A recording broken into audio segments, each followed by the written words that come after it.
ہمارے ایک دوست نے ایک واقعہ سنایا تھا قبر کے عذاب کا. مجھے یقین نہیں تھا, میں نے کہا ایسا نہ ہو ان کے دماغ میں تخیل ہو. تو میں نے اس کی تصدیق کروائی, اس علاقے میں, اس گاؤں میں, اور لوگوں کو کال کر کے پوچھی ایسا ہوا, انہوں نے کہا ایسا ہوا ہے. تو پھر مجھے یقین آیا. وہ قبر بار بار نا اس کو نکال کے باہر پھینک دیتی تھی, بندے کو ڈالتے تھے قبر میں. اس نے بہت سے علماء شہید کروائے تھے نالائق نے.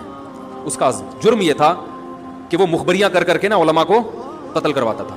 اس مخبر کے ساتھ ایسا ہوا اس گاؤں میں جب اس کو دفنایا ہے. تو چلیں اب بات آئی گئی ہے تو پورا واقعہ سنا دوں.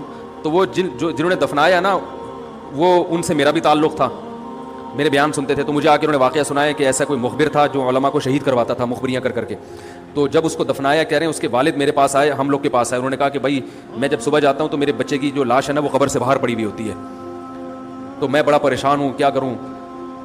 تو ہم پھر دفن کرتے ہیں تو اچھا قبر بالکل صحیح ہوتی ہے اوپر سے, اور وہ بندہ باہر ہوتا ہے, وہ دوبارہ بند ہو جاتی ہے قبر. تو ہم بڑے پریشان ہیں, کیا کریں. یہ کوئی شخص شرارت کر رہا ہے. کہہ رہے ہیں, ہم نے کہا بھائی ہم تو نہیں کر رہے شرارت.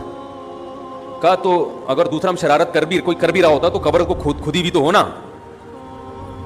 تو انہوں نے کہا, پھر یہ مشورہ انہوں نے ان کو دیا کہ تم ایسا کرو, لڑکا جو قتل ہوا, جو مرا تھا نا, جو قبر میں تھا, جس کی لاش باہر, نوجوان تھا, وہ بڑا مخبر آدمی تھا, وہاں کے گاؤں کے لوگوں نے بتایا.